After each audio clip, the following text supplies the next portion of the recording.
नमस्कार दोस्तों अगर आप एक भारतीय नागरिक है तो आजकल आपके सामने एक ऐसी खबर जरूर आई होगी जो खबर पूरी दुनिया के अंदर वायरल चल रही है और जिस खबर के ऊपर पूरी दुनिया की नजर टिकी हुई है। देखिए दोस्तों, ये जो खबर है ये है हमारे भारत देश के बारे में और इस खबर के अनुसार हमारा जो भारत देश है वो $4 ट्रिलियन की जो इकोनॉमी है उसको पार कर चुका है और अब हमारा जो भारत देश है वो अमेरिका, चाइना और जापान के बाद दुनिया की 4th लार्जेस्ट इकोनॉमी या फिर दोस्तों जीडीपी बन चुका है। दोस्तों आप इसको इस तरह से समझ सकते हैं कि भारत देश अब गरीब नहीं रहा। अमेरिका पहले क्या समझता था भारत को कि भारत एक गरीब देश है और अब भारत एक गरीब देश नहीं रहा बल्कि भारत अमेरिका, चाइना और जापान के बाद चौथा ऐसा देश बन गया है जिसके पास सबसे ज्यादा पैसा मौजूद है। कुछ रिपोर्ट्स तो दोस्तों ये भी कह रही है कि आने वाले टाइम में हमारा जो भारत देश है वो अगर इसी तरीके से तरक्की करता रहा, आगे बढ़ता रहा तो 2028 तक यानी कि आने वाले लगभग 3 सालों में हमारा जो भारत देश है वो जापान को भी पीछे छोड़ देगा और भारत दुनिया की तीसरी सबसे बड़ी इकोनॉमी बन जाएगा। अब देखिए दोस्तों, ये तो एक सच्चाई है जो हमारे सबके सामने है और इस सच्चाई से दोस्तों ये साफ साफ साबित होता है कि अगर हमारा भारत देश दुनिया की चौथी सबसे बड़ी लार्जेस्ट इकोनॉमी बन चुका है तो इसका मतलब यह है कि हमारा भारत देश लगातार तरक्की कर रहा है, हमारा भारत देश बहुत सारे पैसे कमा रहा है और भारत के पास आज बहुत सारा पैसा है। मतलब हमारा जो भारत देश है वो अब गरीब देश नहीं रहा बल्कि एक अमीर देश बन चुका है। लेकिन दोस्तों अगर मैं आपको बोलूं कि एक तरफ तो हमारी जीडीपी लगातार बढ़ रही है लेकिन दूसरी तरफ दोस्तों एक जो हिस्सा है हमारा भारत का वो हमारे सामने ऐसा भी आता है कि जब हम बाहर निकलते हैं तो यार हमें यह महसूस होता है कि पहले जैसा हमारा भारत था आज भी शायद वैसा ही है, क्योंकि ना तो जीडीपी बढ़ने से हमारे देश का जो एजुकेशन सिस्टम है उस पे कोई फर्क पड़ा है, ना हमारे हेल्थ केयर सिस्टम पे कोई फर्क पड़ा है, ना हमारे देश का जो इंफ्रा है उस पे कोई फर्क पड़ा है। पहले भी दोस्तों हमारे देश का जो एजुकेशन सिस्टम है उसकी वही हालत थी, हेल्थ केयर सिस्टम की भी खराब हालत थी और आज भी पुल टूट रहे हैं, आज भी पुलों के नीचे लोग दब के मर रहे हैं। तो फिर मुझे समझ में नहीं आता कि यार जीडीपी बढ़ने का असली मतलब क्या है। क्या जीडीपी बढ़ने से गरीब लोगों की मदद हो रही है? क्या गरीब लोग पैसे वाले हो रहे हैं? या फिर दोस्तों हमारे भारत के जो अमीर लोग हैं वही सिर्फ जीडीपी बढ़ने से अमीर हो रहे हैं? आखिरकार दोस्तों जीडीपी का असली मतलब क्या है, इसकी सच्चाई क्या है, आज वो इस वीडियो में हम समझने की कोशिश करेंगे और हमारे भारत देश की जीडीपी के पीछे जो असलियत छुपी है उस असलियत को इस वीडियो में आज मैं आपके सामने लाने की कोशिश करूंगा। देखिए इस वीडियो के अंदर मैं आपको जीडीपी क्या होती है वो भी बताऊंगा, हमारे भारत देश की जो जीडीपी है उसका इतिहास भी एक्सप्लेन करूंगा। साथ ही दोस्तों मैं ये भी इस वीडियो के अंदर बताऊंगा कि जीडीपी बढ़ने से हमारे भारत देश के ऊपर क्या फर्क पड़ रहा है या बिल्कुल भी नहीं पड़ रहा, क्या इसकी रियलिटी है वो इस वीडियो में आज मैं आपके साथ शेयर करूंगा। तो देखिए ये वाला वीडियो जो है काफी नॉलेजेबल और एजुकेशनल होने वाला है, वीडियो का एंड तक जरूर देखना। और अगर दोस्तों आप इसी प्रकार के और नॉलेजेबल वीडियोस देखना चाहते हैं, अपने ज्ञान और नॉलेज को इंप्रूव करना चाहते हैं तो आप मेरे साथ जुड़ सकते हैं। इस चैनल को सब्सक्राइब करके बेल आइकन बटन को प्रेस करना ताकि आने वाले जो वीडियोस हैं वो आपको मिलते रहें। इसी प्रकार से आप अपना नॉलेज इंप्रूव करते रहें। चलिए दोस्तों अब हम शुरुआत करते हैं आज के इस वीडियो की। तो देखिए दोस्तों सबसे पहले हम बात करेंगे यहां पे जीडीपी की कि दोस्तों जीडीपी आखिरकार होती क्या है, जीडीपी से मतलब क्या है। ठीक है, देखिए दोस्तों जीडीपी से मतलब है यहां पे जी का मतलब होता है ग्रोस और डी का मतलब होता है डोमेस्टिक और पी का मतलब होता है प्रोडक्ट। अगर आप इसको हिंदी में अनुवाद करके समझेंगे तो जीडीपी का मतलब होता है दोस्तों सकल घरेलू उत्पाद। ठीक है, मैं देखिए थोड़ा डिटेल में आपको एक्सप्लेन कर देता हूं ताकि आपको समझ में आ जाएगा। देखिए दोस्तों जीडीपी जो होती है ना किसी देश की वो किस तरह से बनाई जाती है, किस तरह से काउंट होती है।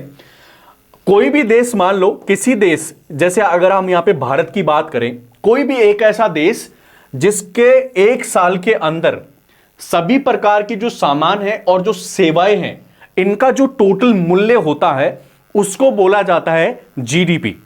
जैसे हमारा भारत देश है उस भारत देश के अंदर कितना सामान है और कितनी सेवाएं हैं, उन सामानों का और सेवाओं का जो मूल्य है, यानी कि टोटल अमाउंट जो है, उसको हम जीडीपी बोल सकते हैं, या किसी भी देश की जीडीपी उसी से मानी जाती है। ठीक है, अब देखिए दोस्तों, इन सामान में और इन सेवाओं के अंदर क्या क्या शामिल होता है वो भी हम यहां पे समझ लेते हैं। सबसे पहले दोस्तों यहां पे शामिल होता है एग्रीकल्चर। देखिए दोस्तों, मान लीजिए कोई भी देश है, अगर उसकी जीडीपी निकालनी है कि उस देश की जीडीपी कितनी है, तो उसका जो एग्रीकल्चर सेक्टर है, यानी कि जो खेती है, उसके जितने भी उत्पाद हैं वो सारे जीडीपी के अंदर शामिल होते हैं कि खेती से भारत देश को या किसी भी देश को कितनी कमाई हो रही है, वो सब कुछ जीडीपी के अंदर शामिल होता है।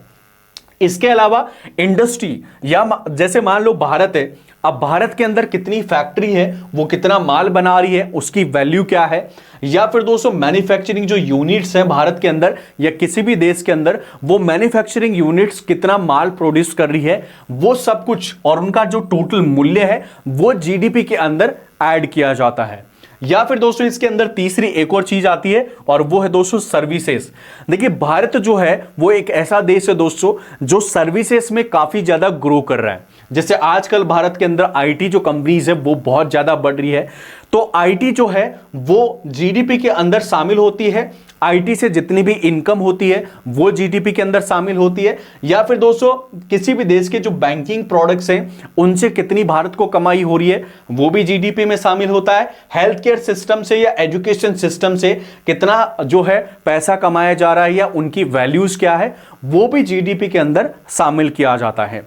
और इन सबका जो टोटल मूल्य है ना उसको बोला जाता है दोस्तों जीडीपी। ठीक है, ग्रॉस डोमेस्टिक प्रोडक्ट या फिर सकल घरेलू उत्पाद। ठीक है, तो जीडीपी क्या होती है, आई थिंक वो आपको समझ में आ गई होगी। मैं आपको एक और उदाहरण देता हूं ताकि आपको और समझ में आ जाए। जैसे मान लीजिए मैं उदाहरण यहां पे दे देता हूं, जैसे एक साल में मान लो हमारे भारत देश ने 10 लाख मोबाइल बनाए और उनको बेचा, या फिर दोस्तों 5 लाख कारें हमारे भारत देश ने बेची। इनका जो टोटल मूल्य है वो जीडीपी कहलाता है या फिर वो जीडीपी के अंदर शामिल किया जाता है। ठीक है, तो आई थिंक जीडीपी से आपको समझ में आ गया होगा कि हमारा भारत देश का जो जीडीपी है वो किस तरह से काउंट किया जाता है। अब हम बात करते हैं दोस्तों हमारा जो जीडीपी है उसके टाइप्स कितने होते हैं। किसी भी देश की जो जीडीपी है दोस्तों वो इन्हीं 3 टाइप्स के अंदर चलती है। देखिए सबसे पहला टाइप होता है दोस्तों नॉमिनल जीडीपी। नॉमिनल जीडीपी क्या होती है, जैसे मौजूदा कीमतों पर जो जीडीपी होती है उसको बोला जाता है दोस्तों नॉमिनल जीडीपी। जैसे मान लो अभी हमारे भारत देश के अंदर कोई कार है तो उस कार की करंट वैल्यू क्या है, उस करंट वैल्यू के आधार पर जो टोटल मूल्य बनता है वो जीडीपी कहलाता है। तो उस जीडीपी को बोला जाता है दोस्तों नॉमिनल जीडीपी। यानी कि किसी भी प्रोडक्ट की जो करंट प्राइस है उस करंट प्राइस के अनुसार जो जीडीपी निकलती है उसको बोला जाता है नॉमिनल जीडीपी। उसके बाद दोस्तों दूसरे प्रकार की जीडीपी आती है, इसको बोला जाता है दोस्तों रियल जीडीपी। रियल जीडीपी का मतलब दोस्तों ये होता है कि महंगाई घटाकर निकाली गई जीडीपी को जो है रियल जीडीपी बोला जाता है। जैसे मान लो कोई कार है, अब उस कार की ऊपर कितनी महंगाई है उस महंगाई को घटाकर माइनस करके जो जीडीपी निकाली जाती है उसको बोला जाता है किसी भी देश की रियल जीडीपी। ठीक है, उसके बाद दोस्तों एक और प्रकार की जीडीपी आती है जिसको बोला जाता है दोस्तों जीडीपी पर कैपिटा। अब ये दोस्तों जीडीपी होती है, इसको इस तरह से निकाला जाता है। जीडीपी के अंदर जो टोटल जीडीपी है उसके अंदर पॉपुलेशन का, किसी भी कंट्री की जो टोटल पॉपुलेशन होती है उसका भाग देना पड़ता है और उसके बाद जो औसत आय आती है प्रति व्यक्ति की उसको बोला जाता है दोस्तों जीडीपी पर कैपिटा। अब भारत देश की जो जीडीपी है दोस्तों वो भी इन 3 प्रकार की जीडीपी के अनुसार जीडीपी निकलती है। भारत देश की भी एक नॉमिनल जीडीपी है, रियल जीडीपी भी है और पर कैपिटा जीडीपी भी है। ठीक है, तो जीडीपी के टाइप्स कितने होते हैं वो आई थिंक आपको समझ में आ गया होगा। अब दोस्तों हम बात करते हैं यहां पे जीडीपी का जो इतिहास है भारत का, उस इतिहास के बारे में बात करेंगे कि भारत की जो जीडीपी है वो $4 ट्रिलियन को कैसे पार कर गई। देखिए दोस्तों, सबसे पहले हम बात करते हैं 1947 की। जब भारत 1947 में आजाद हुआ था तो उस टाइम पे भारत के पास दोस्तों कुछ ज्यादा चीजें तो थी नहीं, तो इसलिए कुल मिलाकर उस टाइम भारत की जो जीडीपी थी वो थी 230 बिलियन डॉलर, यानी कि 3.5 लाख करोड़ रुपए उस टाइम पे टोटल भारत की जीडीपी हुआ करती थी। 1947 से लेके दोस्तों 1991 तक कोई खास चेंजेस नहीं आया, क्योंकि उस टाइम पे जो कांग्रेस सरकार थी उसने इतना कुछ किया नहीं, बाहर से कंपनीज नहीं आने दी, मैन्युफैक्चरिंग यूनिट नहीं डाली, और उस टाइम पे जो है समाज वाला जो सिस्टम है वो ज्यादा चलता था। ठीक है, तो इसी वजह से 1991 तक भारत की जो जीडीपी है उसमें कुछ खास तेजी नहीं आई। लेकिन 1991 के बाद क्या हुआ, आर्थिक सुधार भारत के अंदर होने लग गए। अब यह आर्थिक सुधार दोस्तों उसी टाइम पे हुए थे जब आपको पता है हमारे देश के अंदर जो फाइनेंस मिनिस्टर थे वो आए थे दोस्तों डॉक्टर मनमोहन सिंह। ठीक है, तो डॉक्टर मनमोहन सिंह जब आए ना दोस्तों, तो इन्होंने जीडीपी को असली में पुश किया था। और दोस्तों इन्होंने जीडीपी को इसलिए इस तरीके से पुश किया था कि इन्होंने भारत के अंदर जो बाकी कंट्रीज की कंपनीज थी उन कंपनीज के लिए दरवाजे खोल दिए और उन कंपनीज को हमारे भारत के अंदर इनवाइट किया ताकि वो मैन्युफैक्चरिंग लगा सके, भारत के अंदर बिजनेस कर सके। और इस तरीके से 1991 के बाद भारत की जो जीडीपी है उसके अंदर थोड़ा चेंजेस आने लग गया, भारत की जीडीपी बढ़ने लग गई। 1991 से लेकर 2014 तक की बात करें तो दोस्तों 2014 तक भारत के अंदर कांग्रेस की सरकार थी। कांग्रेस की सरकार के बाद दोस्तों 2014 में बीजेपी की सरकार आ गई, और जो बीजेपी की सरकार है उस बीजेपी की सरकार में निर्मला सीतारमण को तो फाइनेंस मिनिस्टर बना दिया गया और नरेंद्र मोदी जी बन गए हमारे देश के पीएम। जब दोस्तों 2014 की बात करें तो 2014 में भारत जो था वो 10वें नंबर पे आता था, पूरी दुनिया के अंदर 10वें नंबर पे आता था भारत, जिसकी जीडीपी 10th पोजीशन पे थी। और इस टाइम पे 2014 की बात करें तो 2014 में दोस्तों भारत की जो जीडीपी थी वो थी 2 ट्रिलियन डॉलर, और इस 2 ट्रिलियन डॉलर की इकोनॉमी के साथ भारत दुनिया में 10वें स्थान पे आता था। 2014 के बाद दोस्तों क्या हुआ कि 2014 से लेकर 2025 तक यहां पे जीडीपी के अंदर कुछ चेंजेस आए और यहां पे मेक इन इंडिया जैसे प्रोग्राम बनाए गए, मैन्युफैक्चरिंग के लिए सभी कंपनीज को इनवाइट किया गया और मेड इन इंडिया जैसे प्रोग्राम्स इंडिया के अंदर चलाए गए। उसके बाद दोस्तों हमारी जीडीपी थोड़ी ग्रो हुई और 2025 के अंदर दोस्तों हमारी जो जीडीपी है वो बन गई 4.5 ट्रिलियन डॉलर की। और इसके साथ ही हमारा जो भारत देश है वो दुनिया की चौथा सबसे लार्जेस्ट कंट्री बन गया, जिसकी जीडीपी 4 ट्रिलियन डॉलर को क्रॉस कर गई। अब एक चीज मैं आपको यहां पे और बताता हूं, देखिए दोस्तों 1947 से लेके 1950 तक की अगर आप बात करो, 25 तक की, तो हमारे देश की जो जीडीपी है ये लगभग 150 गुना ज्यादा तेज बढ़ी। लेकिन अगर आप 2014 से 2025 तक की बात करो तो सिर्फ 2 गुना तेजी से हमारे देश की जीडीपी बढ़ी है। मतलब आप 2014 में देख सकते हो कि हमारे देश की जो जीडीपी थी वो लगभग 2 ट्रिलियन डॉलर थी, और 2025 की बात करें तो लगभग हमारे देश की जीडीपी बन गई है 4.5 ट्रिलियन डॉलर। ठीक है, यानी कि हमारा भारत देश दोस्तों लगभग 30 सालों में, पहले तो गरीब देश था, लेकिन इन 30 सालों में हमारा जो भारत देश है 1991 से लेके आप 2025 तक को कैलकुलेट कर सकते हो।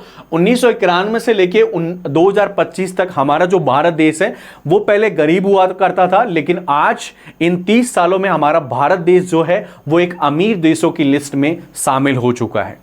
तो ये हमारे देश की जीडीपी का थोड़ा इतिहास है दोस्तों। अब देखिए इतिहास तो काफी लंबा चौड़ा है, लेकिन मैंने आपको इसको शॉर्ट्स में समझाया ताकि आप इतिहास को थोड़ा बहुत समझ सकें कि हमारे देश की जीडीपी किस तरह से बढ़ी है।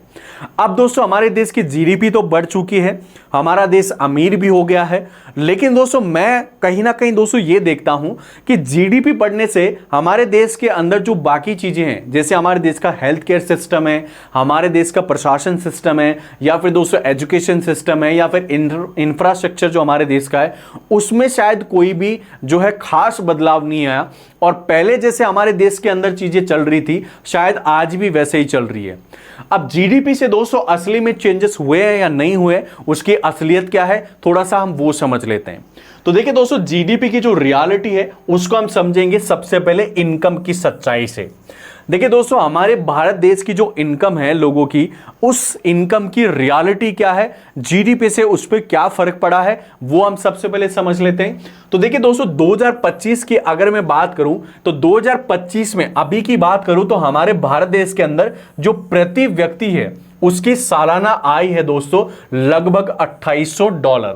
अगर आप इंडियन रुपीस में कन्वर्ट करें तो एक साल में हमारे देश के अंदर एक व्यक्ति लगभग 2.5 लाख के आसपास, लगभग 2,30,000 रुपए सालाना कमाता है।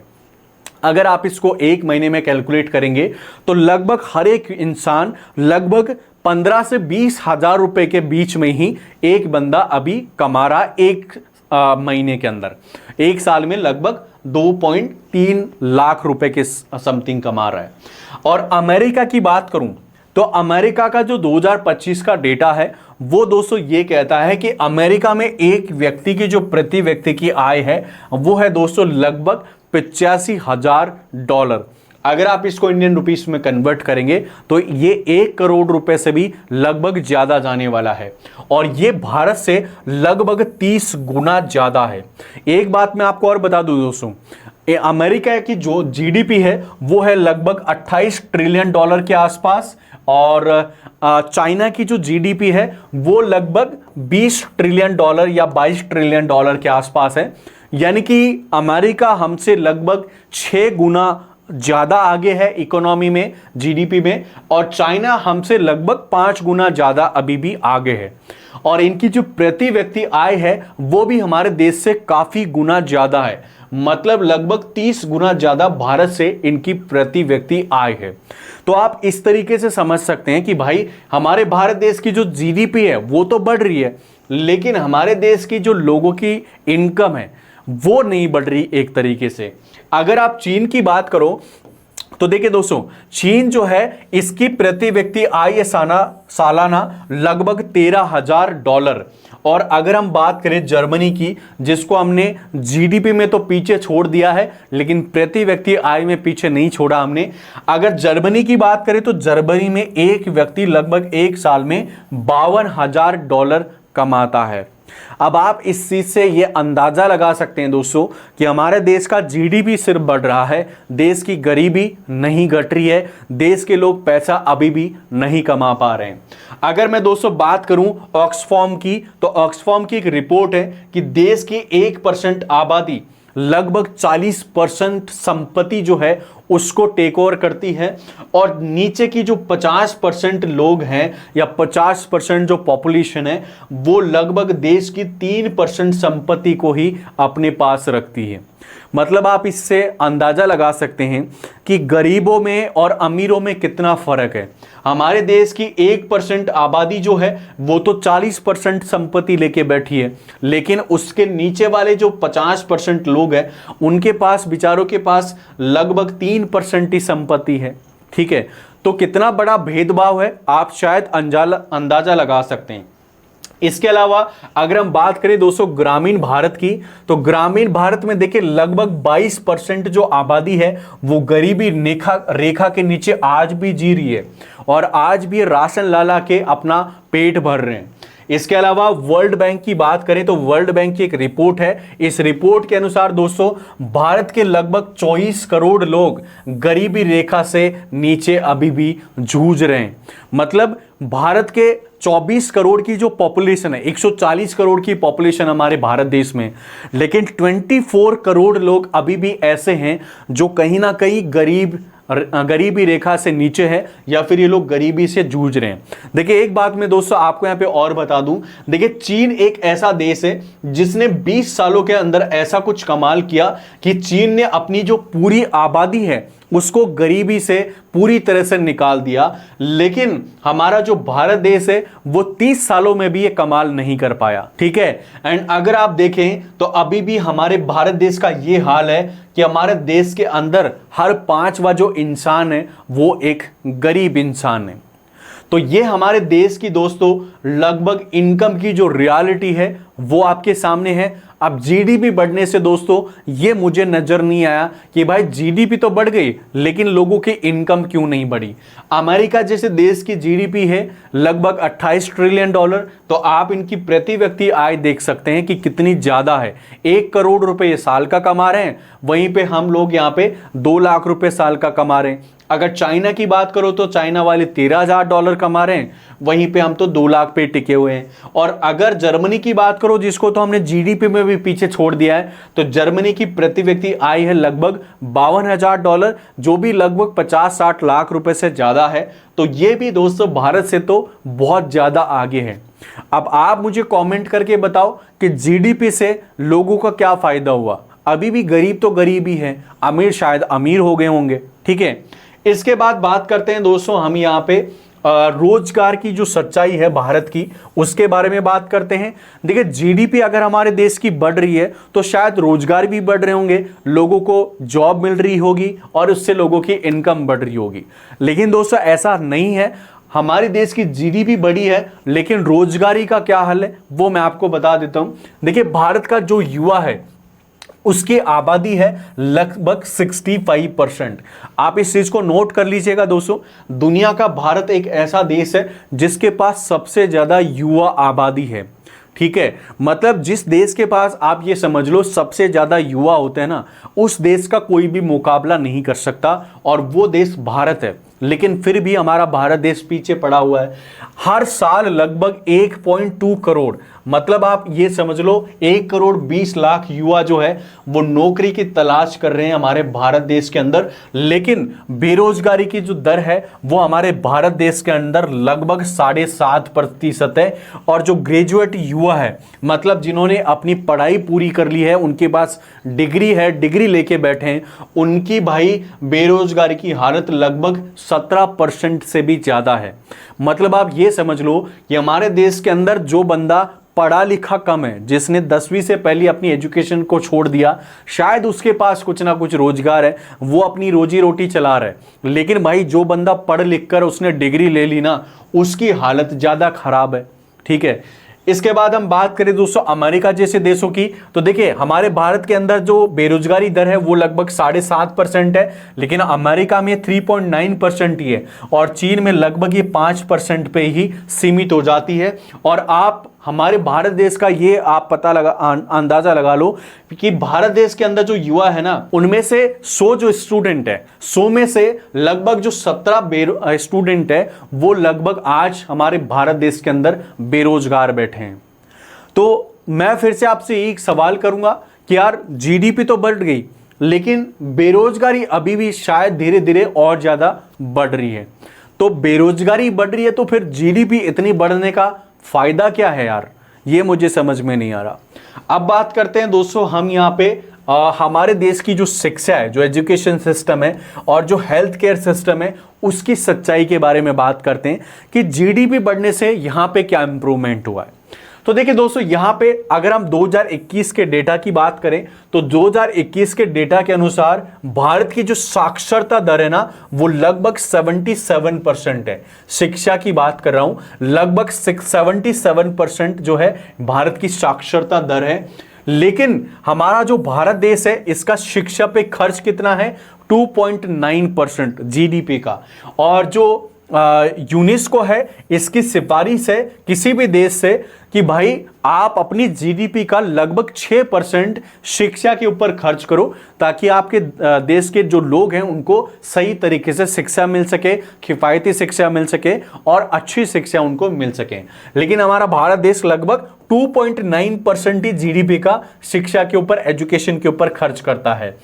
भारत में एक शिक्षा पद्धति है दोस्तों और वो है रट्टा मारने वाली शिक्षा पद्धति। मतलब भारत देश के अंदर कोई भी प्रैक्टिकल नॉलेज आज भी शायद नहीं दिया जाता। आज भी भारत के कई सारे स्कूल्स हैं, ग्रामीण स्कूल्स हैं, जिनमें कोई कंप्यूटर उपलब्ध नहीं होता, कोई लैब उपलब्ध नहीं है, कोई लाइब्रेरी उपलब्ध नहीं है। बल्कि दोस्तों हमारे भारत देश के कई सारे स्कूल्स हैं, उनकी तो यह हालत है कि भाई उनमें आए दिन लगातार हादसे हो रहे हैं। अभी आपको पता है राजस्थान के अंदर भी एक हादसा हुआ था, झालावाड़ के अंदर, जहां पे 7 बच्चों की मौत हो गई थी ऊपर छत गिरने की वजह से। तो भारत के जो एजुकेशन सिस्टम है उसकी यह हालत है। बल्कि जापान जैसे और अमेरिका जैसे देशों की यह हालत है भाई उनके एजुकेशन सिस्टम की, कि वहां पे प्रैक्टिकल नॉलेज सिखाया जाता है। उनके बच्चों को स्कूल ले जाने का एक अलग स्टैंडर्ड है, एजुकेशन का भी एक अलग स्टैंडर्ड है। बल्कि दोस्तों भारत का जो ड्रॉप आउट रेट है उसको भी आप एक बार देख लो। हमारे भारत देश का जो ड्रॉप आउट रेट है, मतलब हमारे भारत देश के जो बच्चे हैं वो 10वीं पास करने से पहले लगभग 100 में से 30% बच्चे अपनी पढ़ाई को छोड़ देते हैं, क्योंकि उनको लगता है कि पढ़ाई करने से कोई फायदा नहीं होगा, या फिर दोस्तों उनको वो सारे साधन उपलब्ध नहीं हो पाते कि वो अपनी आगे की पढ़ाई जारी कर सकें। तो ये हमारे देश के एजुकेशन सिस्टम की हालत है दोस्तों आज भी, ठीक है। एंड दुनिया में देखिए हमारे कॉलेजेस की बात करें तो दुनिया में जो टॉप 100 कॉलेजेस है ना दोस्तों, बड़े शर्म की बात है कि भारत का एक भी कॉलेज दुनिया के टॉप 100 कॉलेजेस में नहीं आता। तो आप इस चीज से यह अंदाजा लगा सकते हैं कि भाई हमारे देश का जो एजुकेशन सिस्टम है वो जीडीपी बढ़ने के साथ नहीं बढ़ा। पहले भी हमारे देश का एजुकेशन सिस्टम उसी कंडीशन में था जिस कंडीशन में आज था। पहले भी हमारे देश के बच्चों को रट्टा मार शिक्षा दी जाती थी, आज भी वही दी जाती है। इसी वजह से हमारे देश के अंदर जो डेवलपमेंट है वो बाकी देशों की तरह नहीं हो पा रहा है। अब अगर दोस्तों हम हेल्थ केयर सिस्टम की बात करें तो देखिए हेल्थ केयर सिस्टम के बारे में भी अगर हम बात करें तो हमारे देश का जो स्वास्थ्य बजट है वो लगभग 2.1% है, जीडीपी का 2.1%। लेकिन दोस्तों WHO की सिफारिश है कि किसी भी देश को उस देश की हेल्थ केयर सिस्टम पे लगभग 5%, जीडीपी का 5% जो है स्पेंड करना चाहिए। लेकिन भारत सिर्फ 2.1% ही हमारे देश के हेल्थ केयर सिस्टम पे स्पेंड कर रहा है। अगर दोस्तों हम WHO मानकों की बात करें तो देखिए WHO के कुछ मानक होते हैं, और वो मानकों में पहला मानक है कि एक डॉक्टर के अनुसार लगभग 1000 लोग ही होने चाहिए, मतलब 1000 लोगों पे एक डॉक्टर होना चाहिए। WHO के अनुसार ये मानक है। लेकिन भारत की स्थिति क्या है कि एक डॉक्टर पे भाई लगभग 1450 लोग जो है यहां पे भारत के अंदर रह रहे हैं, ठीक है। वहीं दोस्तों प्रति 10,000 लोगों पे लगभग हमारे देश के अंदर 5 बेड वाले हॉस्पिटल्स हैं। बल्कि WHO का ये कहना है कि 10,000 लोगों पे लगभग 30 ऐसे हॉस्पिटल्स होने चाहिए जिनके अंदर बेड की सुविधा होनी चाहिए। अभी आपने देखा होगा कुछ टाइम पहले कोरोना में क्या हुआ था कि कोरोना में हमारे देश के अंदर लोगों को बेड उपलब्ध नहीं हुए थे, लोगों को हॉस्पिटल्स के फर्श पे लेटना पड़ा, लोगों को ऑक्सीजन टाइम पे नहीं मिली, और इसी वजह से भारत के अंदर जो लोगों की मरने की संख्या थी वो बहुत ज्यादा बढ़ गई थी। अमेरिका जैसे देश ने तो खैर कोविड में कोई भी बाउंडेशन नहीं लगाई थी लोगों के ऊपर, इसीलिए उनके देश में काफी ज्यादा लोग मरे। लेकिन भारत ने तो दोस्तों पूरी तरह से लॉकडाउन कर दिया था। फिर भी हमारे भारत देश के अंदर जो लोग बीमार हुए, कोविड की चपेट में आए, उन लोगों को सही तरीके से ट्रीटमेंट नहीं मिल पाया। हॉस्पिटल में गए लेकिन उनको भर्ती नहीं किया गया, उनके पास ऑक्सीजन ही नहीं थी, या फिर उनके पास ये साधन नहीं थे कि भाई उनको वेंटिलेटर दे दिया जाए या फिर उनकी जान बचा ली जाए। तो ये हमारे देश का जो हेल्थ केयर सिस्टम है उसकी हालत है। और देश की जीडीपी 204 ट्रिलियन डॉलर को क्रॉस कर गई है, लेकिन अभी भी हमारे भारत देश के हॉस्पिटल्स की आप जाके हालत देखोगे, सरकारी हॉस्पिटल्स की, तो शायद अभी भी उसी कंडीशन में हमारे देश के हॉस्पिटल्स हैं। अगर आप किसी ग्रामीण हॉस्पिटल्स में जाके देखोगे तो ग्रामीण हॉस्पिटल्स में आपको 4 से 5 बेड मिलेंगे, लेकिन उन बेड्स पे कोई भी वेंटिलेटर सिस्टम आपको नहीं मिलेगा। उन हॉस्पिटल्स के अंदर आपको एम्बुलेंस फैसिलिटी नहीं मिलेगी। भारत के अंदर आज भी 200 एमपी के अंदर कई सारे ऐसे ग्रामीण इलाके हैं जहां पे आज भी जो है एम्बुलेंस सुविधा नहीं है। वहां पे अगर किसी व्यक्ति को अगर इमरजेंसी हो जाती है तो वहां के लोग उनको कंधे पे उठा के लेके आते हैं। तो भाई ये आज भी हमारे देश की हालत है, ठीक है। और डेटा की अगर हम बात करें तो देखिए भारत में 5 साल से कम उम्र के जो बच्चे हैं उन बच्चों में लगभग 35% जो बच्चे हैं दोस्तों वो कुपोषण के शिकार हो चुके हैं। कुपोषण से ये लोग बच्चे पीड़ित हैं। और अगर दोस्तों हम आयु सीमा की बात करें, भारत की आयु सीमा की, कि भारत के अंदर जो मैक्सिमम है वो कितने साल लोग जीते हैं, तो लगभग 70.8 ईयर्स भारत के अंदर लोग जी पाते हैं। बल्कि अमेरिका की बात करें तो लगभग 79% यहां पे एवरेज एज होती है लोगों की, और चीन के अंदर लगभग 77 ईयर्स एवरेज लोगों की एज होती है।